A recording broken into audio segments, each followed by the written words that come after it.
So this is the all new Chromecast with Google TV.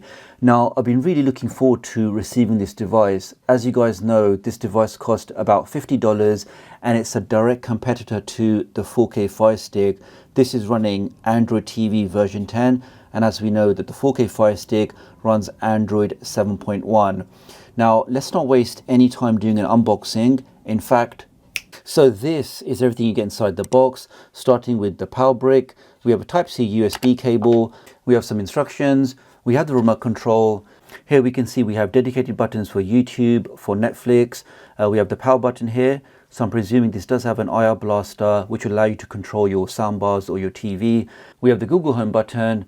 We have a touchpad or a D-pad. And on this side here, we do have volume controls. And lastly, here is the new device. So simple HDMI port on that side. Down here, we have a single Type-C USB port. And we have a small button here, which I'm presuming must be to pair the remote control. So that's pretty much it, guys. Now, the plan for this video is I'm not going to focus on endless benchmarks or talking about CPU specs and everything else. What I want to do in this video is answer those key questions, because most of you watching this video are already familiar with devices like the Firestick or the Nvidia Shield or the TiVo Stream 4K. So for you guys, I'm going to be answering questions like, can you sideload on the new Chromecast? Can you expand the storage using a USB drive? Can you add in an Ethernet port on the new Chromecast? Can you change the default launcher? And other questions like that. So let's just jump right into it. So as soon as I plugged it in, I followed the very easy setup process using my Android phone, and then the system then prompted me to download and install the latest update. As we can see, it's doing that exactly now. So, and here we are in the all new Google TV home screen. Now this home screen or home interface is all about creating or aggregating content from the different streaming services. So everything from your Netflix to YouTube, BBC iPlayer, whichever services that you're subscribed to, or Disney Plus, all of these services, this will now bring all of that content together and make recommendations onto your home screen. So here we can see some of the top picks, what's trending, and so on and so forth. So one of the questions I'm going to answer is how we can actually turn this off. But the very first question, guys, so you've got your brand new device. Can you actually sideload applications onto it? And the quick answer to that is yes. Now, the way we do that on the new device is the first thing we need to do is actually download an application which will allow us to download third-party applications. Now, the one I personally recommend, or the one I've been using for a very long time, is a downloader by AFTV News. So now the easiest way to get that, let me just use my voice. AFTV News app. And there's the results there. So let's click on that and let's click on install. Now, before we open it, let's just go to settings. Let's scroll down where it says system. Let's go to the right, and where it says about, let's go to the right again. And here we're looking for the build number, which is just down here. And we now want to press the select button on that 7 times. So 1, 2, 3, 4, 5, 6, 7. And this then unlocks a hidden menu called the developer options menu. And I will be showing you that in just a second, but it also allows us to back out of this, back again. I can now go to applications or apps. I can go to the right. I can go to security and restrictions, go to the right again. And we now see I have the ability to install applications from unknown sources. If I go to the right again, and because downloader is the application I'm going to be using, I can now turn that on. And this will then mean that any application I download via downloader, I now have the ability to install it. Okay, that's now done. I can now press the home key, open up downloader again. And the last thing we need to do in here is just to enable the browser plugin so we can actually browse pages using this application. Now to do that, I can just click on here and just quickly type in browser.aftvnews.com. Let's click here.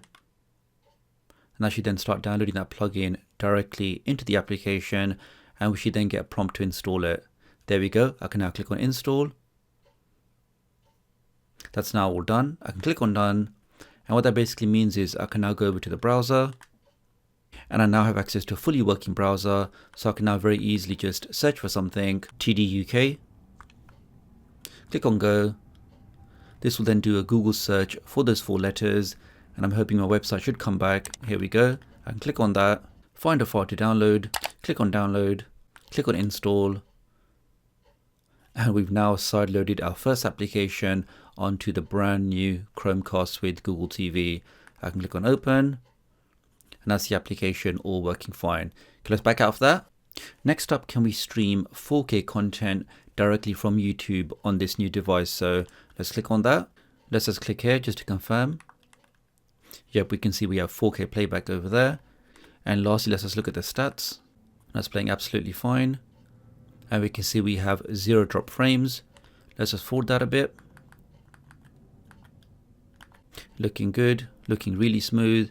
And the key thing we can see, guys, we don't have any drop frames, because especially when you are streaming over Wi-Fi, if your device is not that powerful, or if your Wi-Fi chip is lacking that power, then you may notice some drop frames. But as we can see here, guys, on this 4K video at 60 frames per second, this device has had 0 drop frames out of 4,500. So definitely no issues streaming 4K content.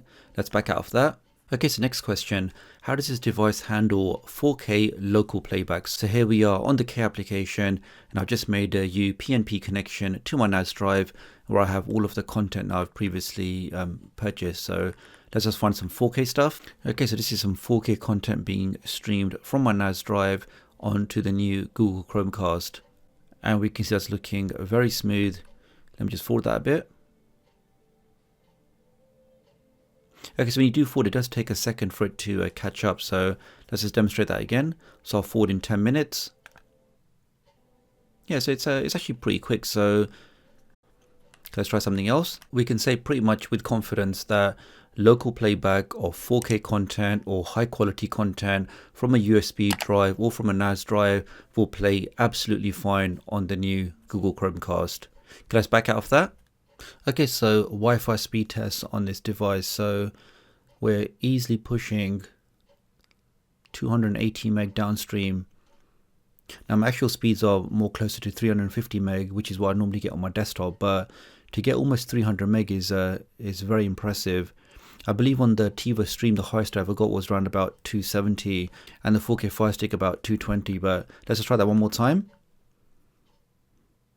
Okay, so definitely very impressive Wi-Fi speeds. Okay, so we actually got more than 300 meg on that test. And the final test. Okay, so I'm very, very happy with the Wi-Fi speeds on the new Google Chromecast. That, in fact, is actually the best score I've ever got on any of these streaming devices. Even my Nvidia Shield never actually got closer to 350. So that is actually really, really impressive. Okay, let's back out of that. So next question, what if you don't like all of these recommendations, all of these top picks, all of these trending content and all this stuff? What if you don't like any of that? Can you actually change that or turn that off? And again, the quick answer to that is yes.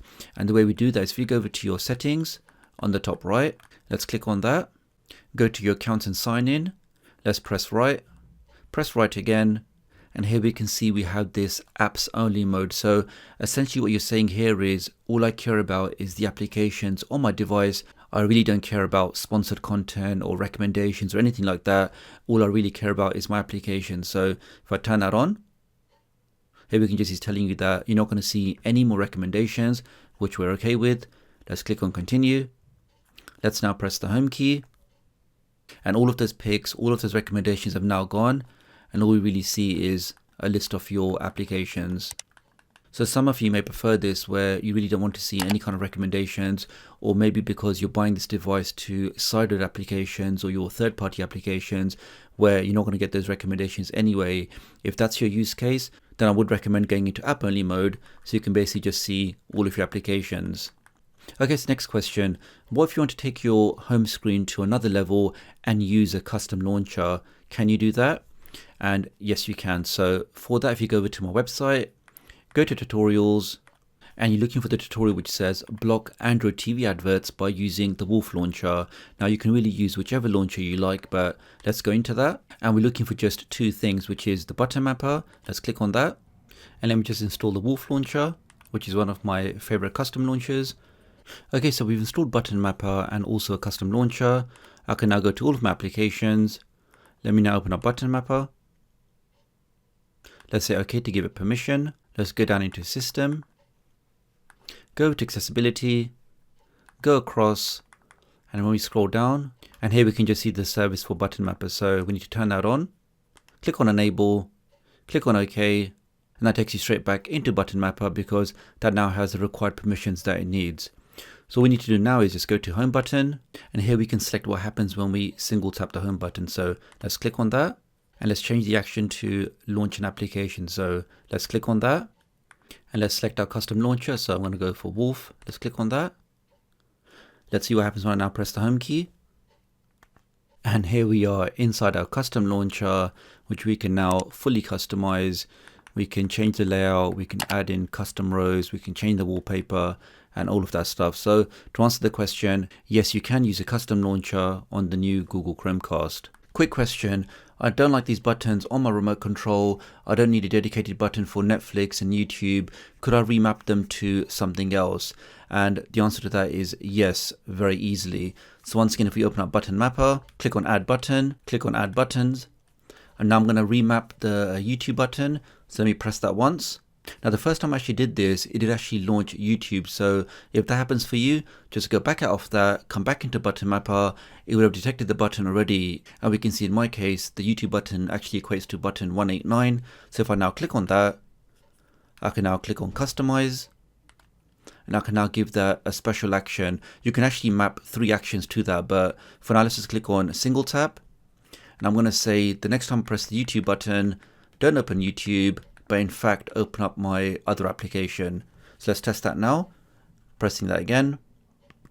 We can see in one click, that's now launched the application instead. So very easy to remap the YouTube button and also the Netflix button. And the final question, can I expand the storage of my Chromecast with Google TV by just using a simple USB drive?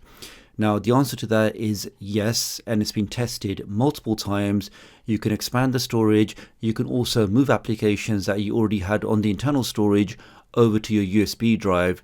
Now unfortunately I can't demonstrate that because the Chromecast is very picky on which USB Type-C hubs it works with, and unfortunately both of the hubs that I purchased do not work on this device, but I will leave links in the video description on confirmed compatible USB Type-C hubs that will definitely work on your device. All you need to do is just plug that into your Chromecast. You can then plug in a USB drive. You'll then get the prompt asking you to format this drive as internal storage, and you can then migrate all of your applications onto that.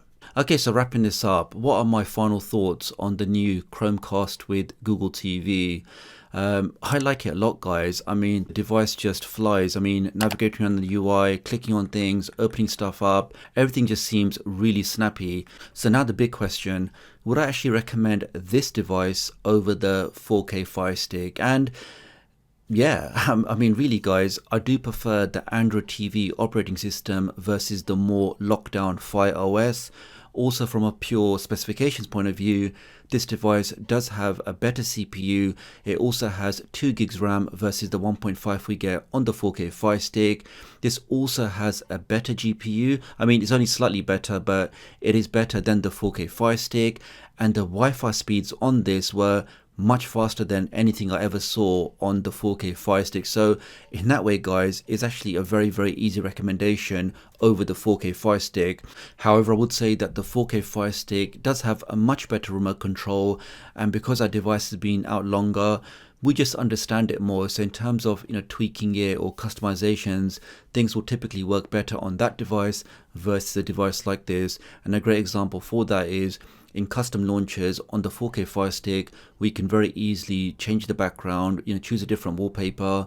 But on this device, it just didn't work. So it could be a bug with Android 10, or it could just be a bug on this device. So again, in terms of like how stable it is, how reliable it is, I would say that the 4K Firestick, because it has been out longer, would typically be more stable than a brand new device like this. But either way, guys, for $50, both are fantastic devices and you wouldn't be upset getting any of them. But I would just say that the Chromecast does have the slight edge for me. So that's all for this video, guys. Many thanks for watching. I hope I did answer some of your questions that you had about this new device. If you have any other questions, then please do leave me a comment below. I will be doing a lot more videos on this device because it is brand new. So everything from customizing it to debloating it and all of that good stuff. So if you want to see that content, make sure you are subscribed. Do let me know what you think about this video, and I'll hopefully catch up with you guys real soon. Thanks.